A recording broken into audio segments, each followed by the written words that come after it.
And yeah, to get out yesterday, probably weren't expecting to have that big of a bowl, but I think we got in two really good spells. Happy with how the ball came out. The wicket's really nice out there. So yeah, I think we had a really good training session with most of the guys there. What's it looked like for you since the end of the Shield season in terms of prep for this? Yeah, so like the last Shield game, I ended up missing the last Shield game with my knee being a little bit sore. I was hoping to play the final if we got there, but so I've had a fair bit of time off. So I've been trying to get my leg and body feeling really strong. I feel like I'm in a really good spot now. I've had 2.5 months of really good prep. And yeah, I've been back bowling for quite a while now, so I feel like I'm ready to go for two or three more bowls before the game, and then ready to go if required.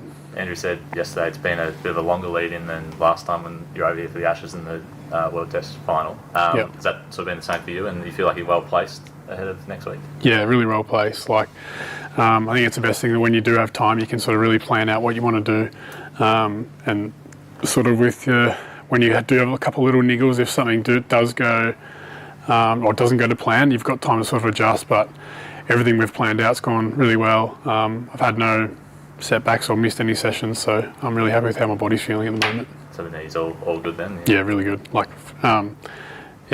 pain-free, probably the first time in about 18 months, so it's feeling really good. Fond memories for yourself personally from the last World Test Championship final?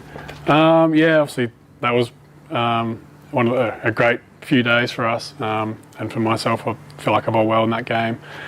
But yeah, we got a new challenge now, different ground, different opposition. 2 years later, but I feel like the core of our group's still there, and where I think we're really well placed to take on South Africa in this game. What do you make of the South African side? Obviously, they've got a lot of different threats with the bat and the ball. Yeah, I think we played them 3 years ago, so there's quite a few different names in there that I haven't really come across. I think most of the other guys having some white ball stuff or different leagues around the world, but I think it'll be a bit of a different challenge. We'll probably sit down over the next few days and really go through their batters and nut out some really clear plans. But at the moment, it's just for us getting moving since we landed off the plane, and then I think our prep will just keep going. Just the intensity will just keep going up and get ready for next Wednesday. Scott, I guess you're in a familiar position where yourself and Josh Hazlewood are probably playing for one spot. How do you sort of assess your chances at this point, and if you had any chats with the selectors about what they're looking for? No, I haven't had any chats with them at the moment, but yeah, my sort of goal coming into for probably the last 2 months is just get myself and my body in the position where I can put my hand up and be ready to go if it goes my way. I probably felt like at the back end of the Shield season, my knee was sort of, just sort of not wearing away, but wasn't going how I wanted it to go, and didn't feel like I was bowling how I wanted. But now I feel like I'm in a really good spot that I can bowl how I want to bowl. It's pulling up really well, so yeah, that's all I can do, and I just want to make their decision as hard as possible.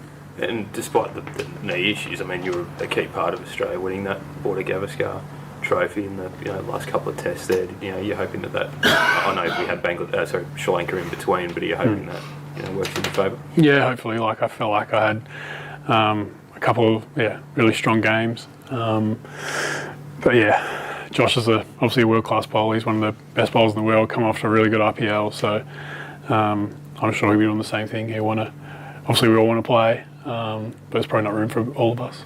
But I just wanted to ask you what you made of Sam Constas's technique yesterday when you were bowling to him, and also in the camp in Brisbane. Was there anything that stood out for you, I suppose? Because I know he's done a bit of work to his, just tweak his technique a little bit. Yeah, he looked really good yesterday. He hit the ball really nicely. Played him in the Shield game at the SCG where him and Matto took on me and Ferg for the first few overs, and then the second innings he came out and played a bit more conventionally and batted really well. I think he faced 120, 130 balls on a bit of a tricky wicket, so he's definitely got both styles to his game. I think we've seen one style, but I think in Shield cricket you see the more traditional style where he can bat really long periods, and he's got a good head on his shoulders. Were you shocked about what happened in that first innings at the SCG? Could you believe it? No, I probably thought I didn't think he was going to come out that aggressive. I probably thought Maddinson would have tried to take down Ferg, but I didn't think Sam would come as aggressive at me. But he played some nice shots, but it was only quick little innings.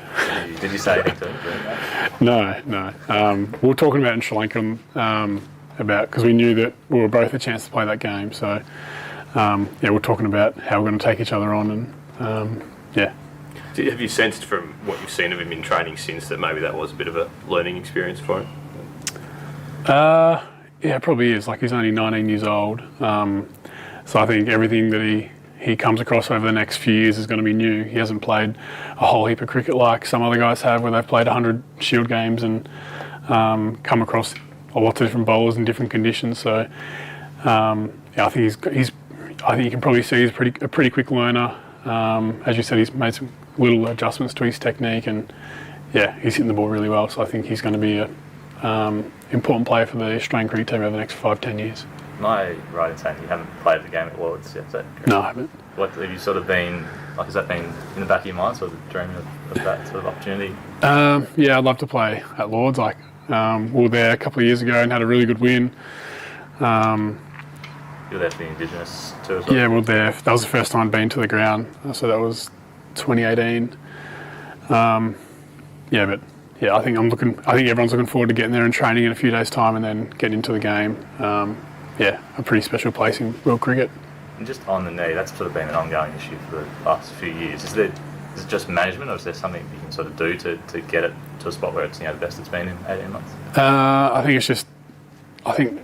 in the past when I've been rehabbing it, I've always been trying to get my bowling loads up at the same time, so I sort of can't really get it to a spot where it's pain-free, just because bowling's just been so high at the time. But this time, having a really good break of 5 or 6 weeks of pretty much just gym work and no running or bowling, I was able to get it to a spot where it's really strong, and then it's just gotten better and better since I've started running and bowling, which was, I don't know, 7 weeks ago or something. So you kind of got a bit of stronger muscle around it, so that supports the impact with bowling. Right? Yep.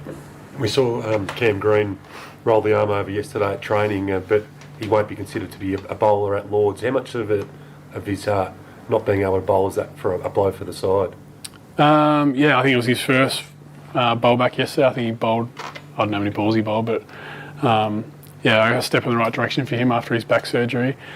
Obviously we miss him. He can bowl 140 Ks and can bowl in any situation in the game. So it'd be nice to have him back bowling, but I think with the long-term plan with him, we want to see him bowling for the rest of his career. So but I think anytime you can get him back in the team, he can contribute so much with the bat in the field. He's taking hangers all the time and saving so many runs. But I think we've got Bo Webster, who's a really handy bowler as well, so I think we're missing too much there. Scott, in years gone by, people might have seen it as a bit of an issue that there's no sort of practice match for the team, or the bowlers haven't really played any cricket or any red ball cricket for months now. But I suppose, given you are all in your mid-30s, do you see it actually as an advantage? Like, I know you're talking about your own body, but like, do you think the freshness of not kind of playing too much cricket beforehand can help, especially in a one-off test?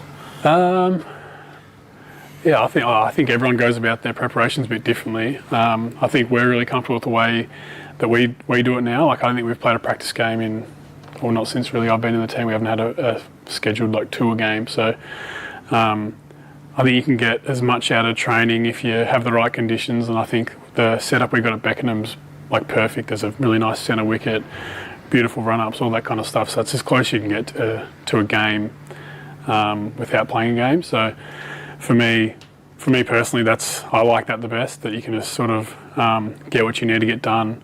And then all the other guys have been playing IPL, the other 3 bowlers, so they're ready to go, they're match hardened. And I think the intensity of the IPL helps when you go from format to format, that they've already been at 100%. So it's just going to be the only step up for them is just bowling a few more overs, which they're definitely used to. Just a bit conscious of time, guys. Yeah. Alternatives. Can I just ask, mate, are you an F1 fan? No. You're not? No. I watched Louis the doc over, that's about it.